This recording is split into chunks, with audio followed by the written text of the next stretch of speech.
రెండు తెలుగు రాష్ట్రాల నీటి వివాదం పైన ఆంధ్రప్రదేశ్ ముఖ్యమంత్రి చంద్రబాబు సంచలన వ్యాఖ్యలు చేశారు. తెలంగాణ కాళేశ్వరం నిర్మించినా అడ్డుపడలేదు. గోదావరి జలాలను రెండు రాష్ట్రాలు వినియోగించుకోవచ్చు అని చెప్పి అంటున్నారు ఆయన. తెలంగాణ వాడుకున్నాక మిగిలిన నీటినే ఏపీ వాడుకుంటోంది. పోలవరం పూర్తయితే ఇతర రాష్ట్రాలకు మనమే నీళ్ళిస్తాం. పోలవరంతో నీటిని నల్లమల సాగర్కి తీసుకెళ్తాం. నల్లమల సాగర్ నిర్మాణంతో ఏ రాష్ట్రాన్ని నష్టం చేకూరే అవకాశం లేదంటున్నారు ఆయన. ఇక తెలుగు జాతికి ప్రయోజనం కలిగించే ప్రాజెక్టులకు అడ్డుపడొద్దు అని చెప్పి తెలంగాణ రాష్ట్ర ప్రభుత్వాన్ని ఆయన విజ్ఞప్తి చేస్తున్నట్టుగానే మాట్లాడుకొచ్చారు. వచ్చే మార్చి నాటికి పోలవరం పూర్తి చేస్తామని చంద్రబాబు మాట్లాడుకొచ్చారు. ఈరోజు ముఖ్య అధికారుల సమావేశంలో ఏపీ ముఖ్యమంత్రి చంద్రబాబు మాట్లాడుతూ రెండు తెలుగు రాష్ట్రాల్లో ఎటువంటి వివాదం అనేది లేదు. సో మేము పోలవరం నిర్మించి అక్కడి నుంచి నల్లమల సాగర్ నీళ్లు తీసుకెళ్లాలనుకుంటున్నాం.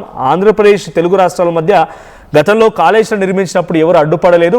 ఇప్పుడు ఆ మాదిరిగా మీరు కూడా అడ్డుపడకూడదు అని చెప్పి చంద్రబాబు అంటూ ఆ ముఖ్య అధికారుల సమావేశంలో మాట్లాడుకొచ్చారు. ఇంతకీ అటు చంద్రబాబు ఏం మాట్లాడారో చూద్దాం. బెస్ట్ ప్రాజెక్ట్ ఈరోజు మనందరం గుర్తుపెట్టుకోవాలి. పోలవరం పూర్తయితే సౌత్ ఇండియాలో ఏ స్టేట్ కూడా వాటర్ మేనేజ్మెంట్లో కానీ అవైలబిలిటీలో కానీ మనతో కంపీట్ చేయలేరు. మనం నీళ్లు వేరే రాష్ట్రాలకు ఇచ్చే పరిస్థితికి వస్తుంది. 3000 టీఎంసీ నీళ్లు సముద్రంలోకి పోతున్నాయి. ఒక 200 నుంచి 300 టీఎంసీ నీళ్లు ఎనివే ఇక్కడి నుంచి మీరు చూస్తే Polavaram to Visakhapatnam gravity, Polavaram to Krishna gravity. అంటే ₹1 ఖర్చు పెట్టకుండా మనం ఇరిగేషన్కి ఇచ్చే అవకాశం.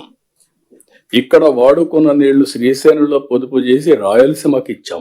ముందు ప్రారంభం మాత్రం పట్టిసీమ 10 ఏళ్లు బ్రహ్మాండంగా సర్వీస్ చేసింది పట్టిసీమ. అది లిఫ్ట్. రేపు రాబోయే జూన్ నుంచి గ్రావిటీతో కృష్ణాకు నీళ్లు వస్తాయి. ఇక్కడి నుంచి మనం అనుకున్న ప్రాజెక్టు మీరు ఒక్కసారి గుర్తుపెట్టుకుంటే నేరుగా ఏదైతే మనం నల్లమల సాగర్ ఈరోజు నేను మొన్న కూడా అపీల్ చేసే తెలంగాణకు కానీ అందరికి కానీ మనం గుర్తుపెట్టుకోవాల్సిన అవసరం ఉంది. ఇది ఎవ్వరికి నష్టం లేని ప్రాజెక్ట్. కాళేశ్వరం ఉంది. పోలవరం పూర్తయితే సౌత్ ఇండియాకే మనం నీళ్ళు ఇచ్చేటువంటి రాష్ట్రంగా మారిపోతాం. పోలవరం ఎవరికి నష్టం చేకూర్చదని అటు చంద్రబాబు అంటున్నారు. కానీ తెలంగాణ ప్రభుత్వం మాత్రం అది గోదావరి నదిపై నిర్మించేటువంటి ప్రాజెక్ట్. దాంతో పాటుగా మీరు ఇంటర్లింక్ చేసుకొని కృష్ణా అండ్ గోదావరిని ఏకీకృతం చేసి ఆ రెండింటితో బనకచెర్ల నల్లమల సాగర్ వేర్వేరు కాదు అని తెలంగాణ ఇరిగేషన్ శాఖ మంత్రి ఉత్తమ్ కుమార్ రెడ్డి మొన్న మధ్య ఒక పవర్ పాయింట్ ప్రజెంటేషన్ చెప్పుకొచ్చారు. సో తెలంగాణ అండ్ ఆంధ్రప్రదేశ్ మధ్య ఈ నీటి వివాదం ఇంకా రోజు రోజుకి పెరుగుతుందా అని అంటే ఈ అన్ని అంశాలు చూస్తూ ఉంటే పెరుగుతుంది. దీనికి కొలిక్కి వచ్చే అవకాశం లేదనేది మాత్రం అర్థమవుతోంది. మా ప్రతినిధి ఏపీ ఇంప్రేటర్ కృష్ణమోహన్ ఉన్నారు. కృష్ణమోహన్, సిచ్యువేషన్ ఏంటి? అటు ఈరోజు సుప్రీంకోర్టుకు వెళ్ళారు. సుప్రీంకోర్టులో అది రిట్ పిటిషన్ కాదు, మీరు డైరెక్ట్గా సివిల్ సూట్ వేయాలని చెప్పి తెలంగాణ ప్రభుత్వానికి సుప్రీంకోర్టు ఆదేశించింది. సో ఆ రకంగా తెలంగాణ ప్రభుత్వం ప్రయత్నం చేస్తోంది. నల్లమల సాగర్ లేదా పోలవరం ప్రాజెక్టులు రెండింటితో ఏ రాష్ట్రం నష్టం లేదు. మనమే సౌత్ ఇండియాకు ఒక దిక్సూచిగా మారుతాం, అద్భుతమైన ఇరిగేషన్ ఉన్నటువంటి రాష్ట్రంగా మారుతామని చంద్రబాబు అంటున్నారు. ఏం జరగబోతోంది? ఎటువంటి పరిణామాలు ఉన్నాయి? చంద్రబాబు మాటల్ని తెలంగాణ ప్రభుత్వం కానీ అక్కడ ఏ రకంగా తీసుకునే అవకాశం ఉంది? మన బేసిక్ ఇక్కడ 2 రకాలుగా చూసుకోవాలి. ఒక వారం రోజుల క్రితం తెలంగాణ ముఖ్యమంత్రి రేవంత్ రెడ్డి ఒక స్టేట్మెంట్ ఇచ్చారు. సమస్యలు పెంచుకునేది కాదు, పరిష్కార దిశగా అడుగులు వేస్తాం. 2 తెలుగు రాష్ట్రాల్లో ఉన్న నీటి సమస్యను పరిష్కరించేందుకు మా ప్రయత్నం కూడా మేము చేస్తామని చెప్పి ఆయన మాట్లాడిన పరిస్థితి. దాని తర్వాత ఈరోజు అధికారుల సమావేశంతో చంద్రబాబు చాలా క్లియర్ గా కొన్ని సమస్యలు అయితే చెప్పారు. తెలంగాణ కాళేశ్వరం నిర్మించిన ఏ రోజు నేను అడ్డుపడలేదు. నీటి వివాదంపై గోదావరి జలాలను 2 రాష్ట్రాలు ఉపయోగించుకోవచ్చు అనేది చంద్రబాబు. అంతేకాకుండా తెలంగాణ వాడుకున్న తర్వాతనే మేము వాడుకుంటున్నాం, మిగిలిన నీటిని ఏపీ వాడుకుంటుంది. పోలవరం కానీ పూర్తి అయితే సౌత్ ఏషియా మొత్తం కూడా సౌత్ రాష్ట్రాలు కావచ్చు, ప్రధానంగా తెలంగాణకు కూడా మనం నీళ్లు కూడా మళ్లించవచ్చు, ఇతర రాష్ట్రాలు కూడా మనమే నీళ్లు మళ్లించవచ్చు అనేది చాలా క్లియర్ గా చెప్తున్నారు. పోలవరంతో నీటిని పోలవరం నీటిని నల్లమల సాగర్కి తీసుకువెళ్తాం. నల్లమల సాగర్ నిర్మాణంతో ఏ రాష్ట్రానికి కూడా నష్టం లేదు. అలాగే పూర్తిగా అంటే మార్చి నాటికి పోలవరం పూర్తి చేయాలనేది మా సంకల్పం. అంటే పట్టుసీమని కూడా తీసుకువెళ్ళి పట్టుసీమని పండితే రాయలసీమలో కూడా నీళ్లు వస్తాయి. At the same time Polavaram అనేది పూర్తిగా కూడా మార్చికి పూర్తి అయితే ఇది సౌత్ ఏషియాలోనే ఒక చాలా పెద్ద ప్రాజెక్ట్ అవుతుంది. మనం చాలా రాష్ట్రాలకి నీళ్లు ఇది ఇక ఛాలెంజింగ్ టాస్క్ గానే చెప్పాలి. డిపిఆర్ ఇంకా సమర్పించలేదు, డిపిఆర్ కి ఆమోద ముద్ర పడలేదు. కేంద్ర జలశక్తి శాఖ దగ్గర తెలంగాణ రాష్ట్ర ప్రభుత్వం పోరాడుతోంది. కృష్ణా జలాల్లో 50-50 రేషియో ప్రకారంగా ఒప్పుకుంటేనే మేము గోదావరిలోకి ఒప్పుకుంటాము, మీరు గోదావరిల కంటే ముందు కృష్ణా జలాల వాటాను తేల్చండి అని చెప్పి తెలంగాణ కొన్ని కండిషన్స్ పెడుతోంది. అటువైపు కర్ణాటక అండ్ మహారాష్ట్ర కూడా ఇన్వాల్వ్ చేయమని సుప్రీంకోర్టు డైరెక్ట్ చేస్తోంది. ఈ 2 రాష్ట్రాల పోరాటం కాస్త ఇప్పుడు 4 రాష్ట్రాలుగా మారే అవకాశం ఉందా? కర్ణాటక అండ్ తమిళనాడు, మహారాష్ట్ర ఈ 2 రాష్ట్రాలు కూడా పట్టుబట్టే అవకాశం లేదంటారా? కొంత ఉండొచ్చు, దాంట్లో ఆలోచన అయితే లేదు. అంటే దాంట్లో కొంత అవకాశం కూడా లేకపోలేదు. మనం డెఫినెట్ గా ఈ 2 రాష్ట్రాలతో పాటు తమిళనాడు తెలంగాణ ఏ విధంగా ఇప్పుడు కోర్టులకు వెళ్ళాలనుకుంటుందో, ఈ రోజు ఉదయం కూడా కోర్టుకు వెళ్ళినప్పుడు మీరు బిల్లు వేయండి అని చెప్పి కోర్టు కూడా డైరెక్షన్ ఇచ్చిన పరిస్థితి చూసాం. గత కొంతకాలంగా కూడా కొంత మ్యూచువల్ అండర్స్టాండింగ్ తోనే ఈ వ్యవహారం అయితే జరుగుతున్నాయి. కానీ రాబోయే రోజుల్లో అటువంటి పరిస్థితి ఉండకపోవచ్చేమో అనేది చాలా స్పష్టంగా కనబడుతోంది. మనం కానీ చూసుకుంటే ఈ తుంగభద్ర గేట్ల విషయంలో కూడా ఫస్ట్ కొంత ఇబ్బంది అయినా తర్వాత ఏదో కూర్చొని మాట్లాడుకునే ప్రయత్నం చేసాం.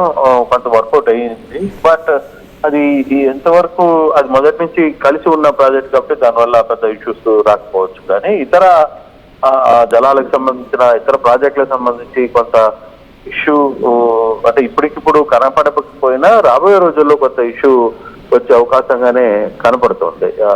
చెప్పినట్టు ఆహారం కూడా లేకపోలేదు, డెఫినెట్ గా ఆ ఆహారం కూడా కనబడుతుంది. కానీ ప్రాక్టికల్ గా ఎంతవరకు ఇప్పుడు ఈ వ్యవహారంలో ఎంతవరకు ప్రాక్టికల్ గా ఉండాలి అనేది చూసుకోవాలి. ఆంధ్రప్రదేశ్ ఆద్యుతి అడుగులు వేస్తుంది. దీన్ని బట్టి మనకి చాలా క్లియర్ గా చంద్రబాబు ఎక్కడ కూడా నీటి సమస్య విషయంలో అగ్రెసివ్ గా పోవడం లేదు. వాళ్ళైనా మనం గతంలో చేసాం అనే యాంగిల్లోనే ఆయన కొంత యాక్టివ్ గా వ్యవహారాన్ని కొంచెం స్మూత్ గా డ్రైవ్ చేస్తున్నారు వ్యవహారాన్ని. కానీ ఇప్పటికీ తెలంగాణలో పలు రకాలైన సమస్యలు అయితే కొన్ని వచ్చాయి వాళ్ళకి. బట్ ఏదేమైనా వాళ్ళు తెలంగాణకు సంబంధించి కోర్టుల దాకా కూడా తలుపులు తెరుతున్న నేపథ్యం ఉంది కాబట్టి సమస్య ఎంత త్వరగా పూర్తవుతుంది, దీన్ని కోర్టులు ఏ విధంగా ఇస్తాయి, లేదు కేంద్ర జల విద్యుత్ సంఘం ఏదైనా ఒక సూచన ఇస్తుందా అనే అంశం మీద కూడా కొంత చూడాల్సిన పరిస్థితి అయితే ఉంది. అంటే ఈ రోజు కూడా పోలవరం సబ్జెక్టు మీద చంద్రబాబు తెలంగాణ సబ్జెక్ట్ మీద కూడా మాట్లాడారు కాబట్టి ఈ రోజు కొంత అది అవుట్పుట్ ఇష్యూ అయింది. బట్ ఫర్దర్ గా ఏ విధంగా ముందుకు పోతారని కూడా చూడాల్సిన పరిస్థితి ఉంది. Right, thank you Krishnamohan. So మొత్తంగా అటు చంద్రబాబు ఈ విషయాన్ని ఎట్టి పరిస్థితుల్లో వదిలే ప్రసక్తి లేదు, చాలా సీరియస్గా తీసుకుంటున్నట్టుగా మాట్లాడుతున్నారు. ఇటువైపు తెలంగాణ ప్రభుత్వం కూడా అదే స్థాయిలో సీరియస్గా ఉంది. ఈ వివాదంలో 2 తెలుగు రాష్ట్రాలే కాకుండా ఇప్పుడు కర్ణాటక అండ్ మహారాష్ట్రను కూడా పిలవండి, వాళ్ళని కూడా ప్రతివాదులుగా చేర్చండి అని చెప్పి సుప్రీంకోర్టు డైరెక్షన్ ఇవ్వడంతో వారిని కూడా ప్రతివాదులుగా చేర్చే అవకాశం ఉంది. మరి ఈ సమస్య ఎక్కడి వరకు దారితీసి చూడాలి. గోదావరి నది పైన పోలవరం మేము కట్టుకుంటున్నాం, ఆంధ్రప్రదేశ్ ఉమ్మడి రాష్ట్రం నుంచి కూడా మేము చాలా ప్రభావిత ప్రాంతంగా ఉన్నాం. సో తెలంగాణ వచ్చిన తర్వాత కాళేశ్వరం వాళ్ళు కట్టుకుంటారంటే అడ్డుపడలేదు. ఇప్పుడు పోలవరం మేము కట్టుకొని అక్కడి నుంచి నల్లమల సాగర్కి నీటి తరలిస్తామని చెప్పి చంద్రబాబు చెప్తున్నారు. కానీ నల్లమల సాగర్ బనకచెర్ల 2 వేరు కాదు.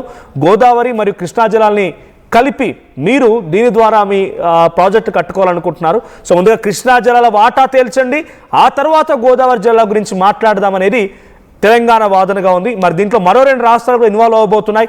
వాళ్ళు ఎటువంటి వాదనలు వినిపిస్తారు, వాళ్ళ మాటలు ఎలా ఉంటాయి, ఈ సమస్య కొలికి వస్తుందా రాదా అనేది చూడాలి. భరించదు. ఒకసారి మళ్ళీ చంద్రబాబు ఏం మాట్లాడారో చూద్దాం.